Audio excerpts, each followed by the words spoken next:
Welcome to Hot Flashes and Cool Topics, a podcast for women in midlife and beyond.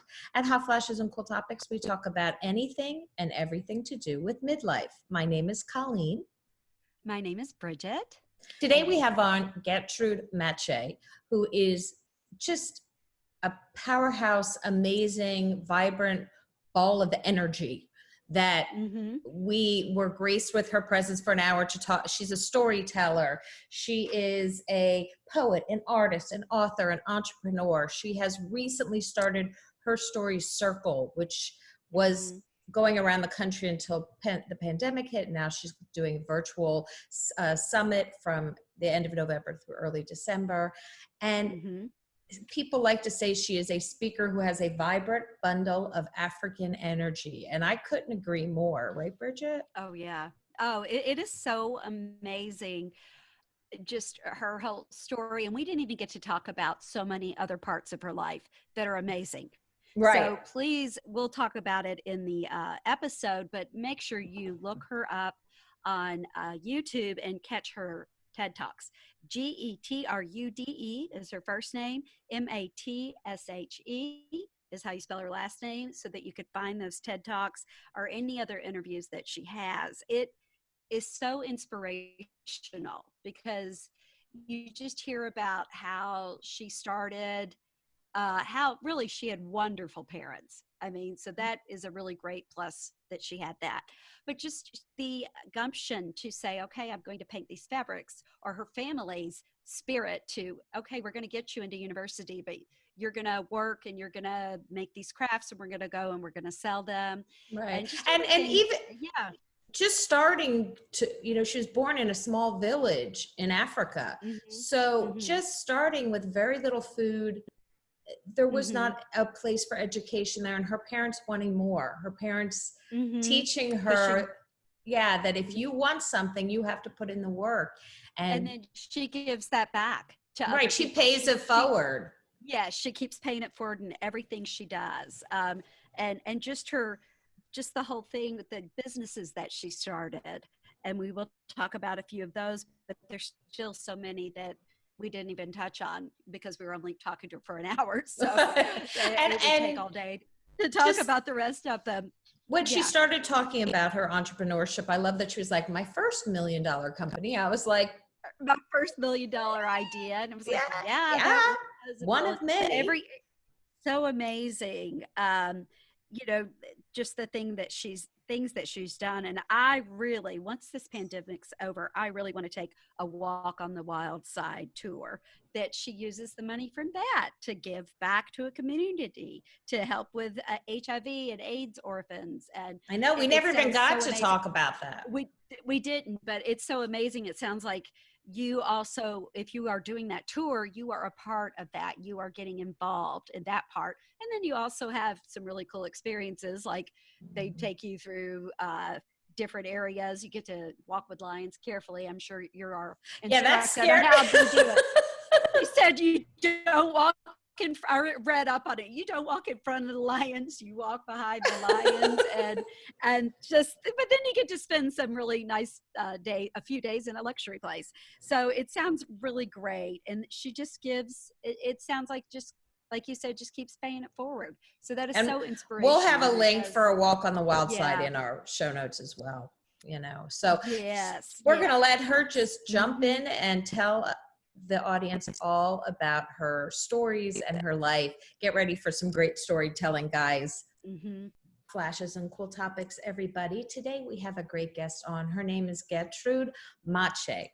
And she is a woman of many hats that she wears, and she's going to talk about them all. But one of the ones that we just absolutely got enthralled with is her storytelling. And she has several TED Talks that really just reveal her story and her life, and we highly recommend watching them. Welcome, Getrude. Thank you for having me on your show. This is an absolute honor.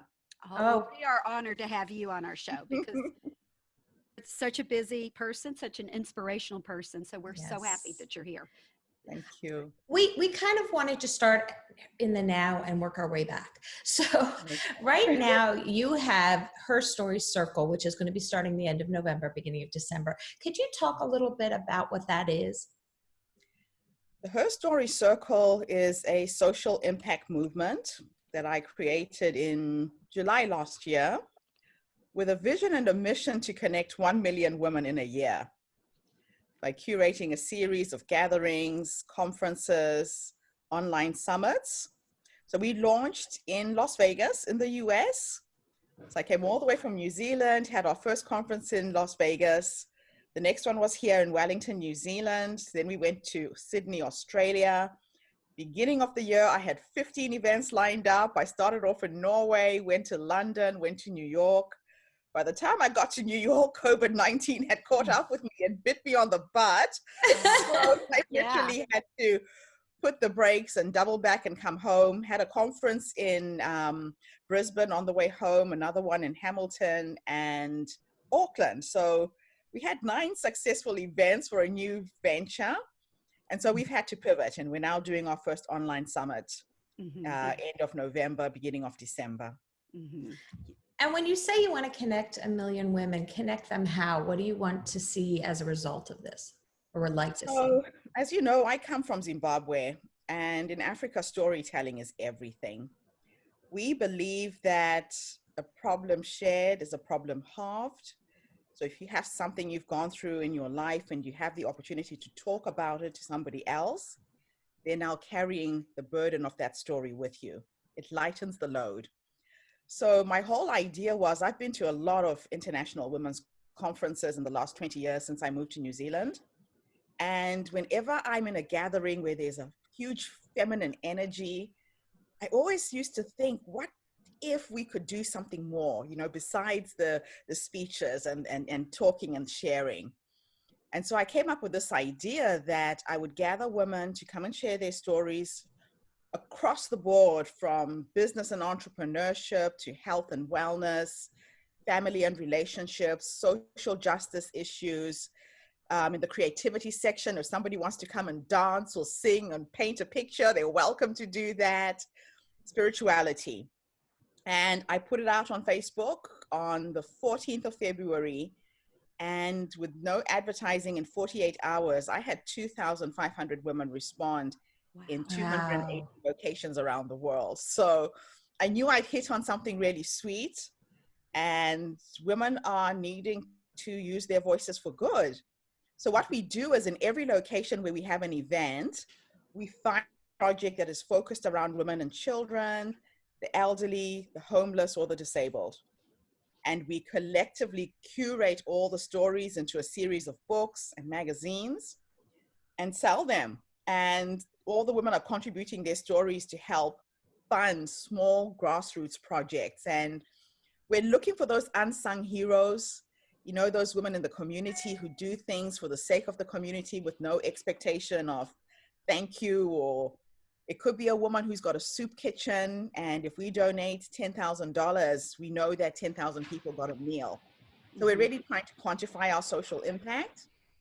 And the other thing about our gathering is that it is a bridge for women in the developed world to connect with women in the emerging markets. So like I said, I'm from Zimbabwe. And throughout my career, I have set up women's cooperatives. I try and get women out of poverty in very small ways. You know, a gift of $500 to buy 20 sewing machines in Zimbabwe can change the lives of 1,000 women like this in a heartbeat.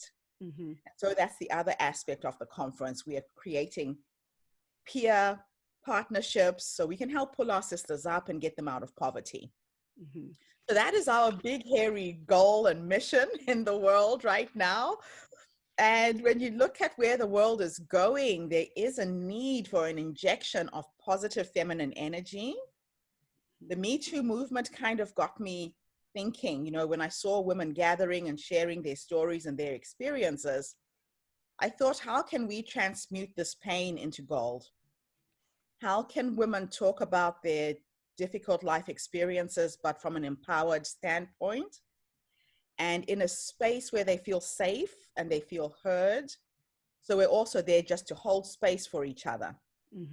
So yeah, that's the mission. And some amazing things have happened in this short space of time. You know, we only got to operate for about 6 months before we stopped. but the connections, the messages I get from women from all over the world who have joined the movement, the things they've done by listening to other women's stories. We also try and run workshops so that women have some tangible take homes. You know, sometimes you go to a conference and you see this amazing woman on stage speaking for an hour and you don't get access to her. Right. But imagine if she was to run a workshop for an hour and you could really pick her brain and go home with some tangible how-tos. So that's the other aspect of the conference as well. Yeah, it seems like doing while you're learning, it just sinks in more. So yeah, that is really cool. That's amazing. Go ahead, Bridget. Oh, no, you go ahead. Yeah. And it's so amazing. And we'll have a link to all that in the show notes so that people who want to get involved or want to go to the summit and watch it virtually, go now that everything is virtual, we'll have that information. But if we could take it back a little bit, and can you tell us a little bit about your history growing up and how you became what people call a vibrant bundle of African energy? The honest truth about that quote is that I think I was just ADD and just never medicated. So I was one of those little girls who was hyperactive, very energetic, going at 100 miles an hour from the day I was born, so my mother says. And I used that energy in so many ways. You know, I grew up in a small village with no electricity, no running water. But my parents managed to instill the value of education, and that education was a key to get out of poverty. And so my mom and dad got a scholarship when I was born, the year I was born, actually. My dad had turned 27, and he got a scholarship to go and study in London. And he decided to take his young wife, and they shared this one scholarship for 3 years. Oh, wow. So they left me with my grandmother. I was 9 months old.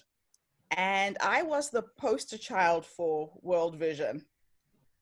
We lived in this village where the only access to protein was eating grasshoppers or field mice.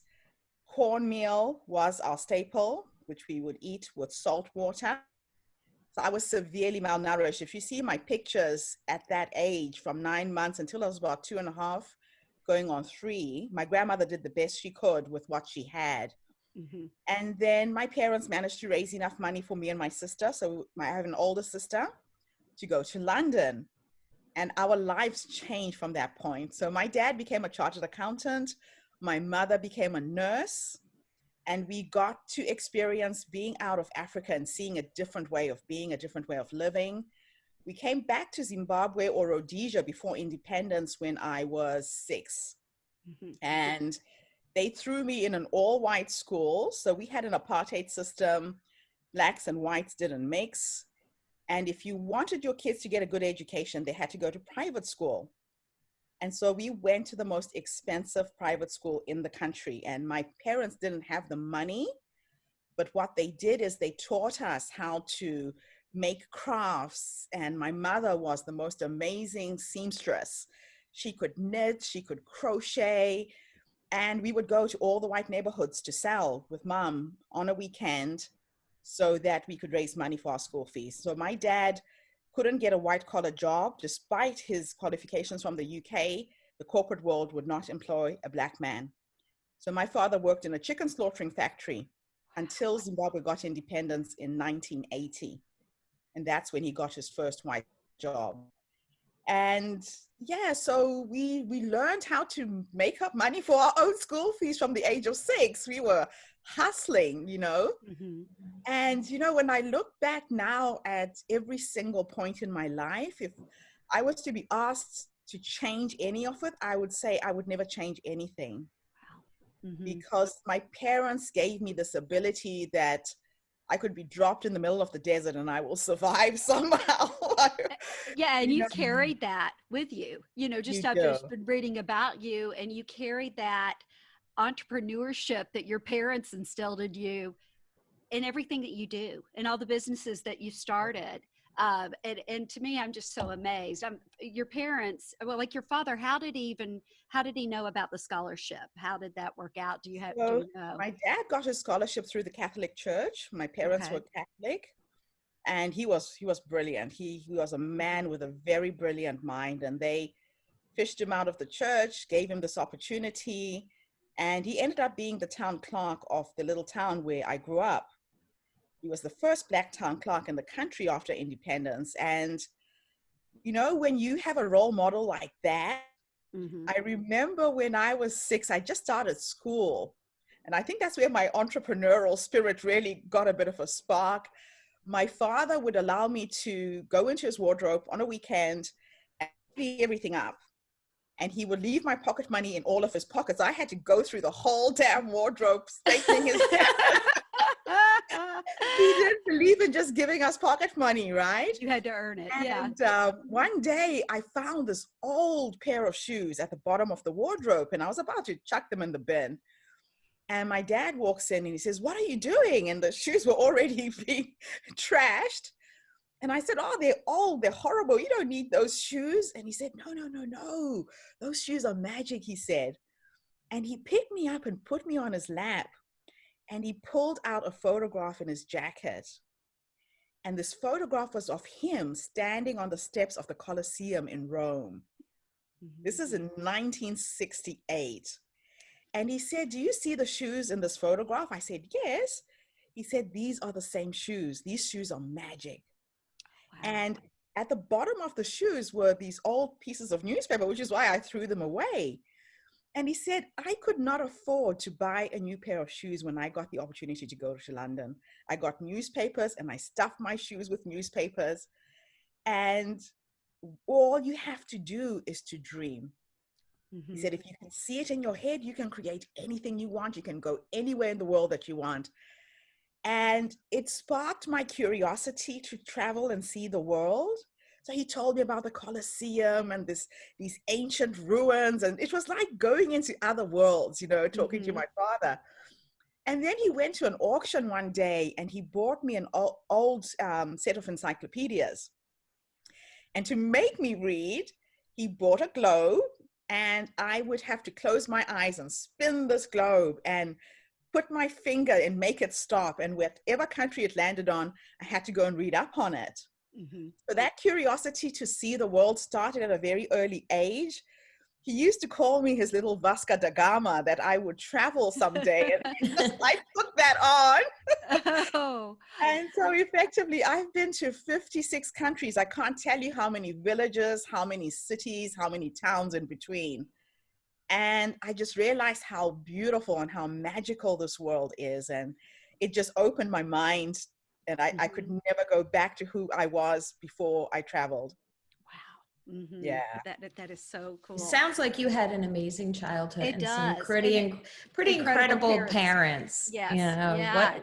what a gift to open your mind at a young age to know that there are adventures out there that you can seek to explore. That's amazing. It's amazing. And I feel like what you also say, I've watched your TED Talks about, you're not, you know, people have told people in Africa that they are poor, telling them that, but they're not really poor. And you said the only thing that gets in the way is the education. And that is the only mindset. And yes. And having that abundant mindset, you know, like I cannot remember ever being poor. You know, we were catching anything that could walk, that was edible, we would eat it. You know, we grew up with food. I only realized we were hungry when we left Africa and we're living in London. I'm thinking, oh, damn, we had no shoes. We didn't have But we grew up with a sense of abundance. And, you know, even my grandmother was very resourceful in her ways. Like she would wake up early in the morning. In most African villages, the little girls, you all have to pitch in with the chores around the homestead. And my sister and I's job was to look after the goats and the cows. And grandmother would wake up early in the morning and go and tend to her fields. And she would pick a watermelon before it got too hot and bury it in the soil. And by the time we got really hungry at 12 noon, we had to pellet all the baboons out of the cornfields as well. That was our other job. So we'd sit on this platform and the pile of rocks and get all the baboons, chase them out of the cornfield. Oh, goodness. And at midday, they normally fall asleep because it's so hot. And we would go and look for the watermelon. And she would have tied her headband on a stick in the ground, and you knew where the watermelon was buried. And by that time, it would taste like it had been refrigerated. It would be icy cold because the soil was cold when she buried it. And we would sit there and consume a huge watermelon, just the two of us. And that was lunch, you know? Yeah. So, and mom was the entrepreneur. I have to thank my mother for everything she taught me.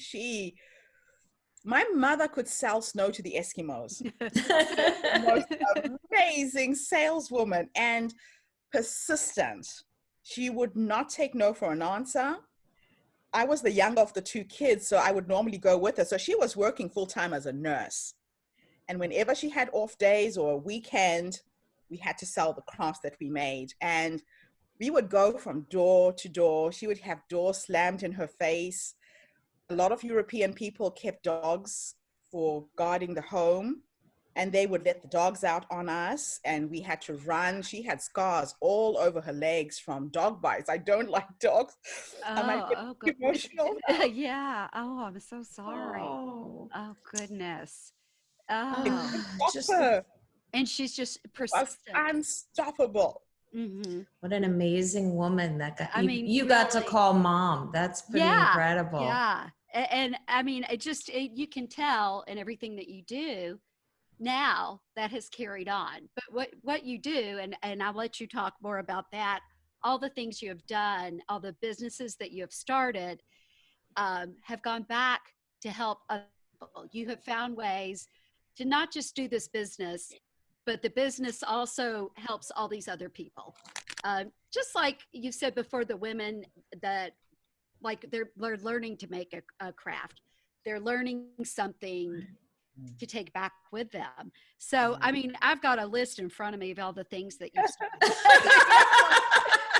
I mean, it's so amazing.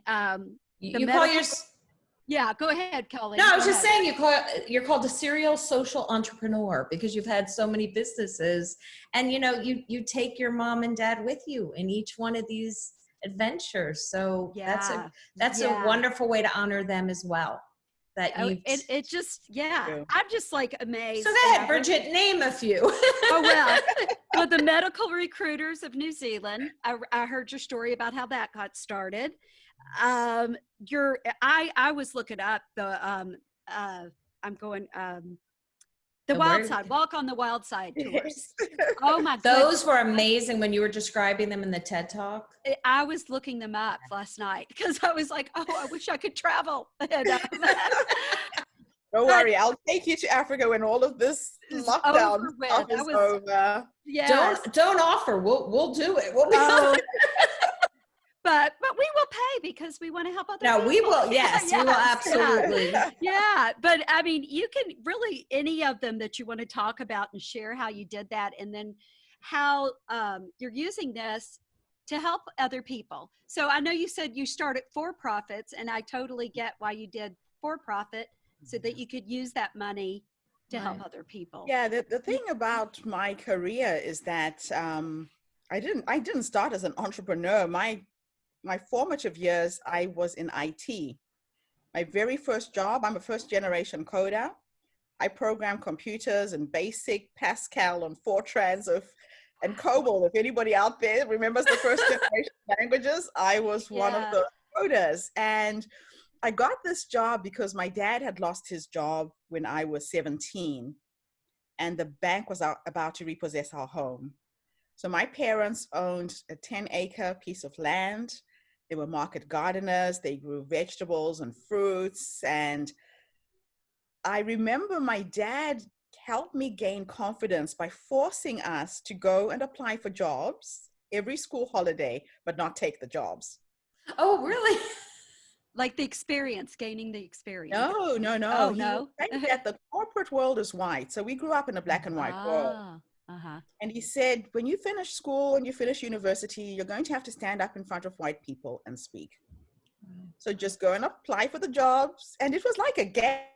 I would be bussed off to the city every school holiday, and we would just compete and apply for all these jobs and come home and see who got the most job offers from the age of 16. Oh, wow. And And that school holiday, I could have been an air traffic controller. I wanted to be a pilot. So I was going to fly out of Africa if it meant I was going to fly the plane myself. But there was a height restriction. You had to be 1.7 meters tall. I was 1.3. So I wasn't qualified for that.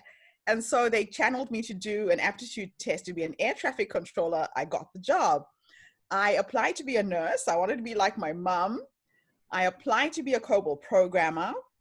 And an air hostess was the next one. Mm-hmm. And I liked the uniforms. And again, I was going to fly out of Africa. And my father sat me down and he said, look, you'll never be a nurse. You faint at the sight of blood. I know you want to be like your mom. Cross that off. He said, an air hostess is great. The uniform is great. You'll travel, but you're way too intelligent. You'll be wasting your mental capacity. What was the other one I said? Air traffic control. And then he said, there's a thing called a computer. It looks like an adding machine and technology is the way to go. He didn't even know what computers were. Wow.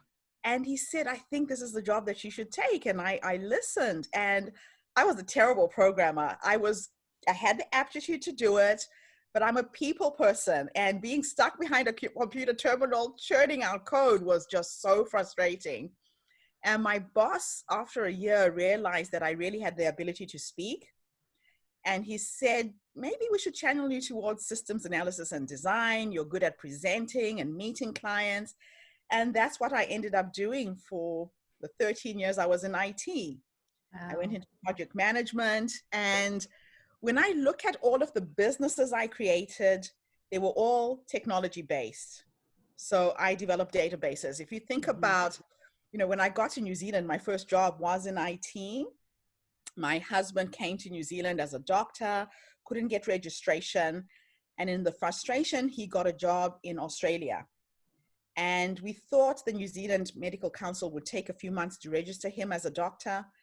It took a year. So he was commuting between New Zealand and Australia for a year. And I was here alone with 3 small kids under 12 and just totally losing it. I had a full-time job. And I went to approach my boss that morning, trying to renegotiate my work hours. After 3 months, I was promoted to project management level from systems analysis. And I was responsible for computerizing the largest private hospital in New Zealand here in Wellington. And I thought I was of value to this company. You know how your annual salary is something like $70,000 a year, and you're invoicing $25,000 per month for your client. So I walked in with a bit of confidence and I thought I'll just renegotiate.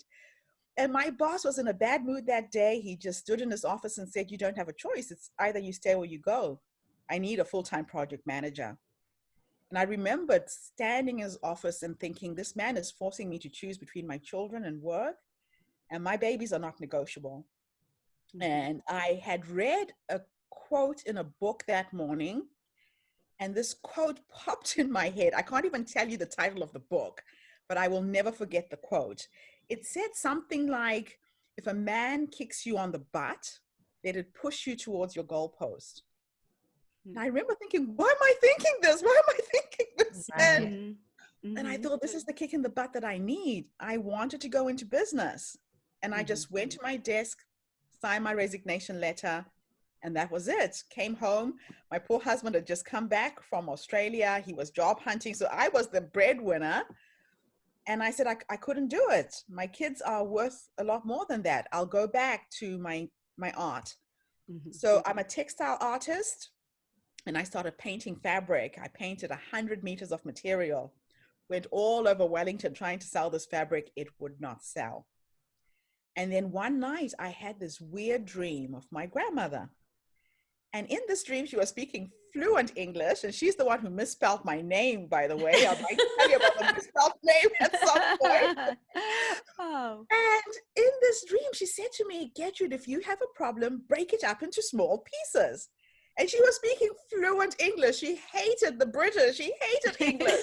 And I remember thinking, what does this mean? And I went back to sleep. When I woke up, the dream was as clear as day.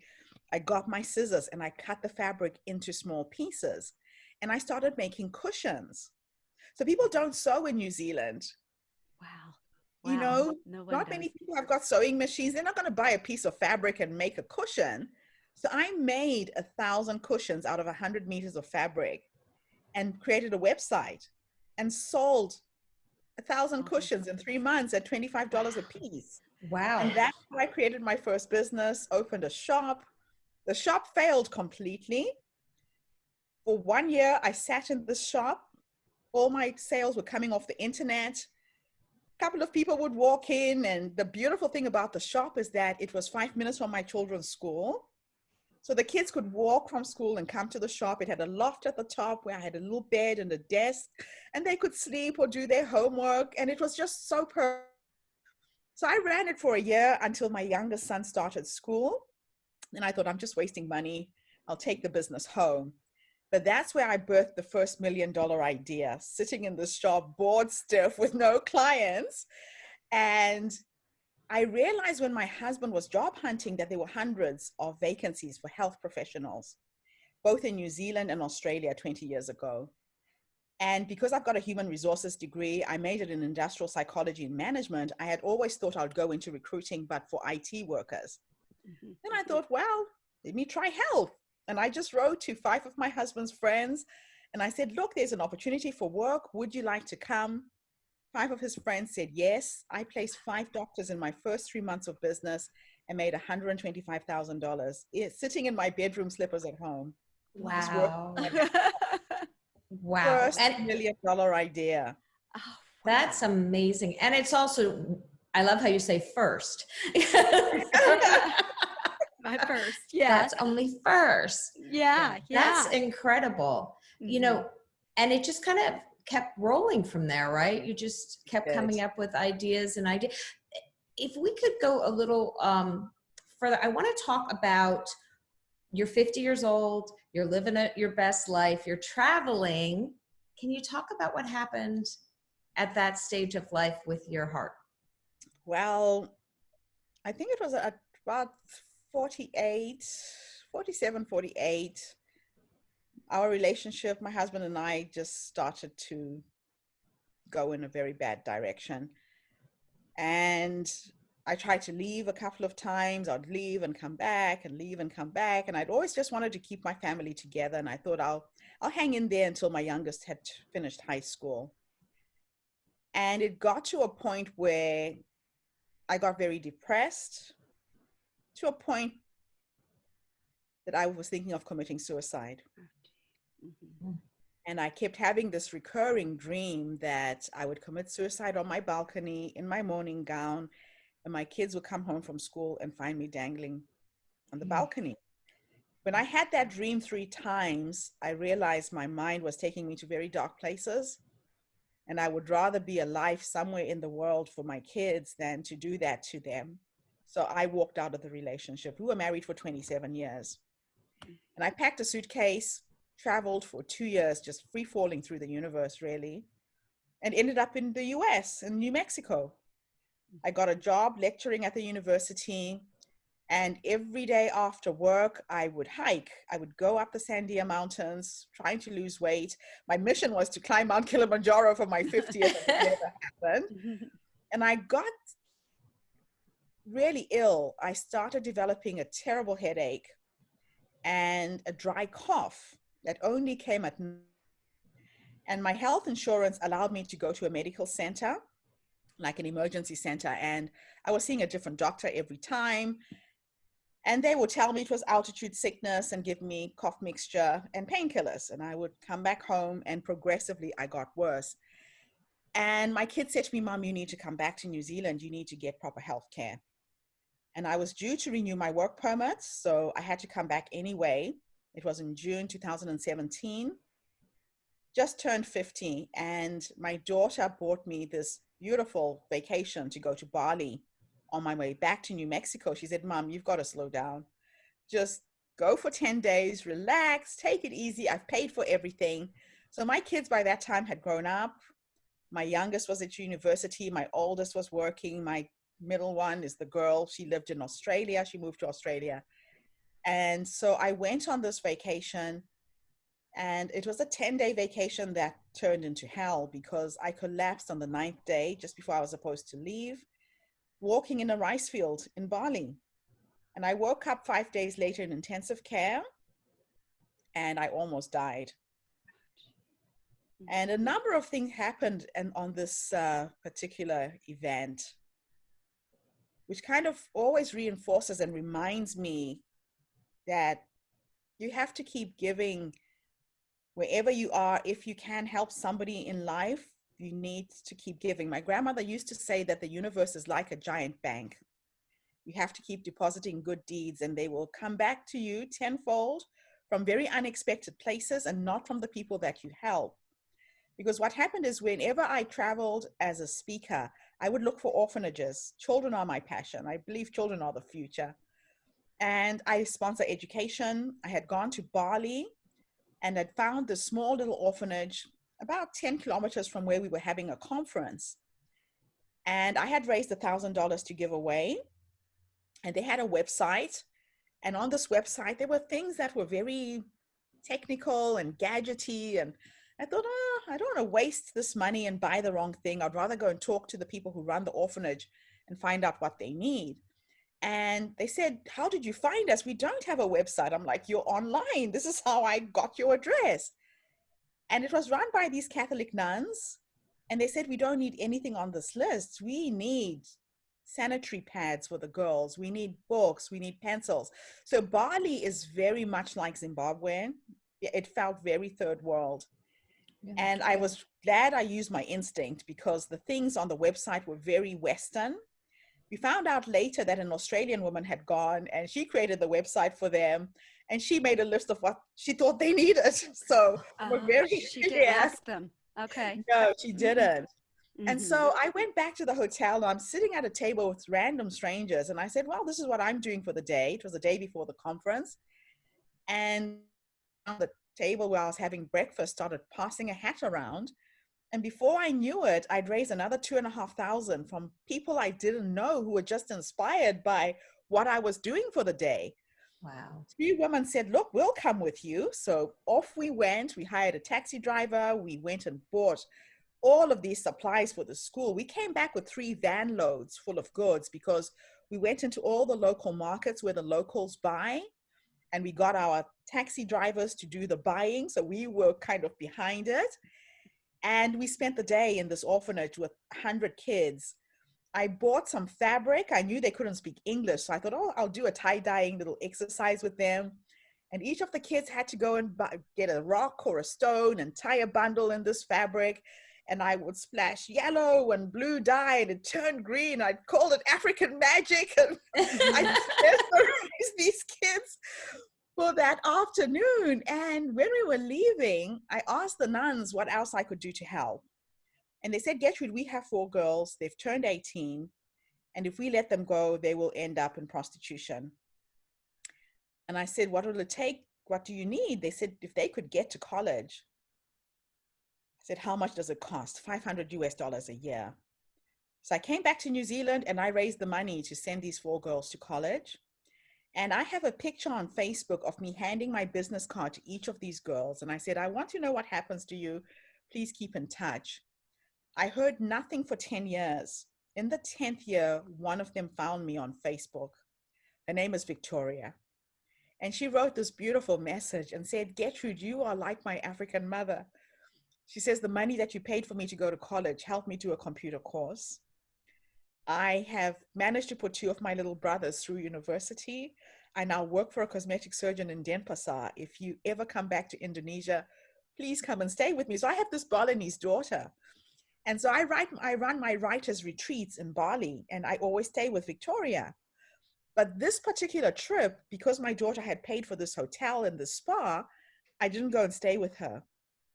But the miracle was that I hired the same taxi driver for the week, and we went and had lunch with her the day before I collapsed. Now, the taxi driver was picking me up at the corner of the street. He didn't even know which hotel I was in. I didn't have my passport on me. I didn't have my ID. He just knew my name was Getrude. Wow. And this poor man didn't wait for an ambulance. Apparently, he threw me on his back, put me in his taxi, and he took me to the nearest hospital.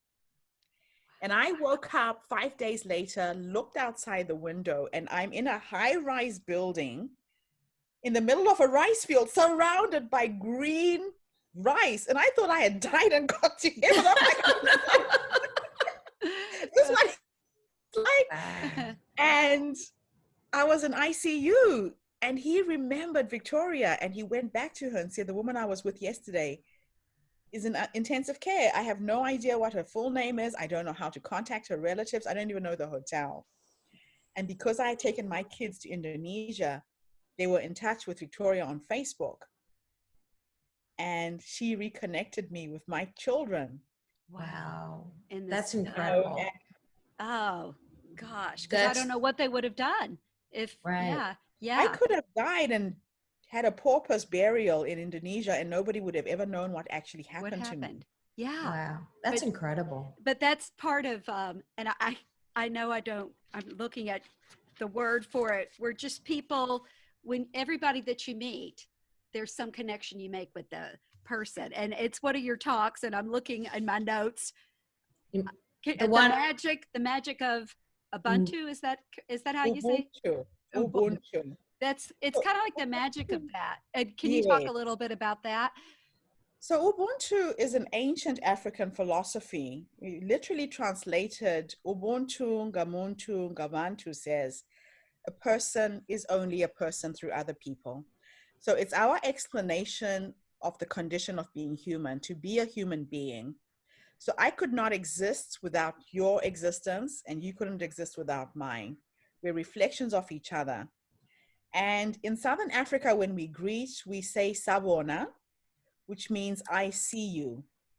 And it's not the seeing of sight, it's an acknowledgement of your humanity and mine. And I believe that I'm a sum total of all of the people I've ever met in my life. You know, this invitation, and thank you again, Colleen, for what you've done for me with this interview, is going to connect me with hundreds of other women who are going to hear this story, who would never have heard of me if you hadn't given me this opportunity. So I have a life that I go full circle with people. I don't meet people by accident. I always can connect the dots as to why we met. Mm-hmm. And you can't see it sometimes going in. You can only see it in retrospect, maybe a year, 3 years, 5 years from now. We could reconnect on this beautiful radio show, and I'll tell you, girls, you created something. You created a wave. The people who responded, help me with this, or help me build a clinic, or help me build a school. You just never know the power of the connection that we've made with this interview. Mm-hmm. And so that is also the ethos of the Her Story Circle. The pillars of Ubuntu are empathy, compassion, connection, and collaboration. So in everything we do as a group of women in the Her Story Circle, those are our principles. It's our strength as women lies in us working together, collaborating, and it's in these connections that we make when we meet in the circles and in the gatherings. I think a lot of women are starving for this. Mm-hmm. And I found it when we launched, just the response that we had, the fellowship, the sisterhood that has been formed in such a short space of time is incredible. Mm-hmm.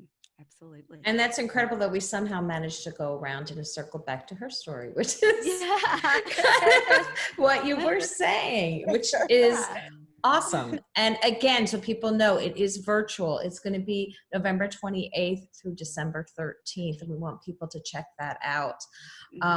And your books and your TED Talks and all the million other things that you're doing, because it is an absolute gift to have met you as well. Yes, so, yes, absolutely. And it's been inspiring just to want to help people.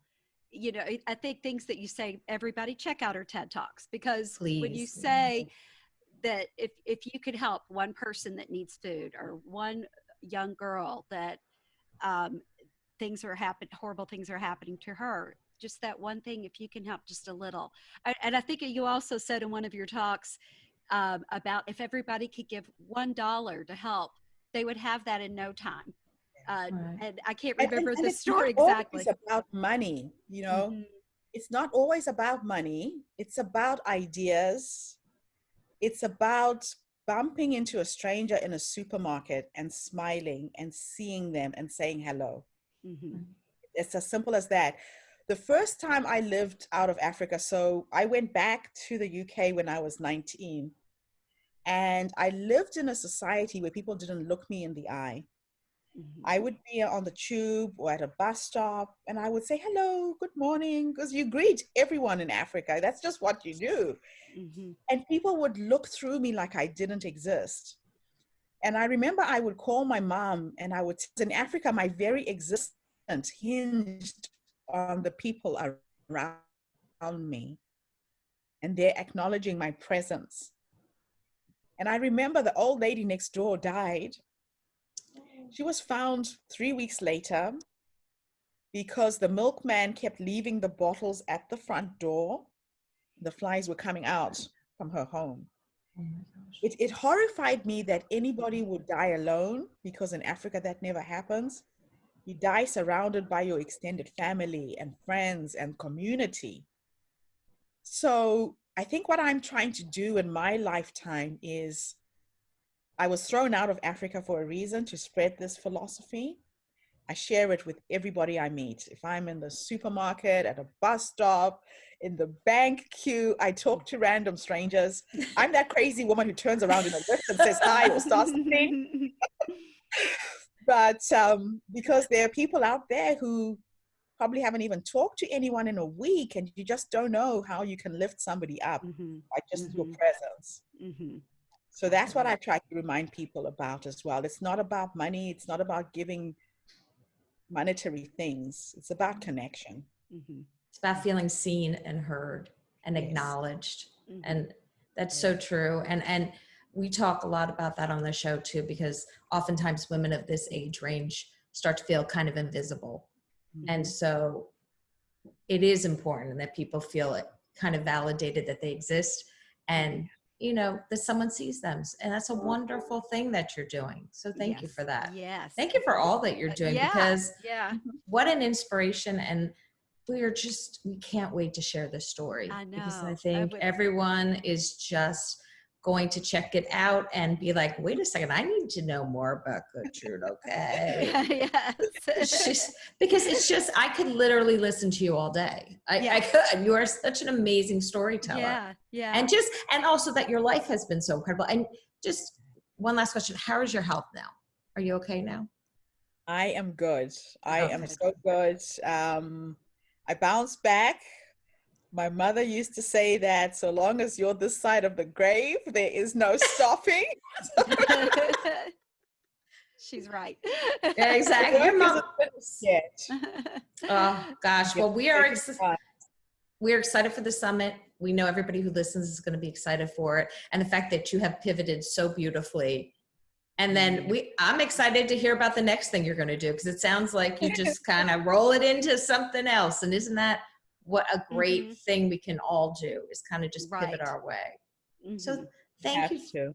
Thank you for being on the show. We greatly appreciate it. Everything that you Yes, talked thank about will you. be in the show notes. Thank you so much, Getrude, for being on our show, because you are a very busy woman. We know it.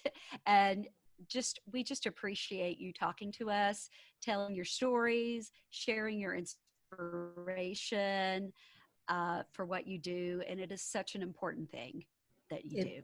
It really is. And it was a just very serendipitous thing to connect with her. And people check out her story community, because it's connecting. She wants to connect 1 million women. And if anybody can do that, she can do that. So. She can do that. So November 28th through December 13th is when that is happening. Yes, and we'll have it in the show Yeah, notes. yeah. Make sure that you check us out on all podcast platforms, Hot Flashes and Cool Topics, and on our Facebook, Twitter, YouTube. yeah, This will Instagram, be up. This interview will YouTube. be up on the YouTube. So we are trying to share our season 2 interviews on YouTube, and we have a few other things on there as well. If you want to catch some of our past recordings, our past happy hour talks, and things like that, our live streams, you can catch that on there as well. We can entertain you at home for Correct. hours. So don't worry about being home for the pandemic. Just check out our YouTube just channel. check out our channel. That's right. And if you ever want to connect with us, like Bridget said, there's so many ways, but you can even email us at hotflashescooltopics@gmail.com. We are always happy to hear ideas, thoughts, and just suggestions on stuff that you want to know about in primetime women. That's right. So have a great day, guys. We will talk to you next week. Bye.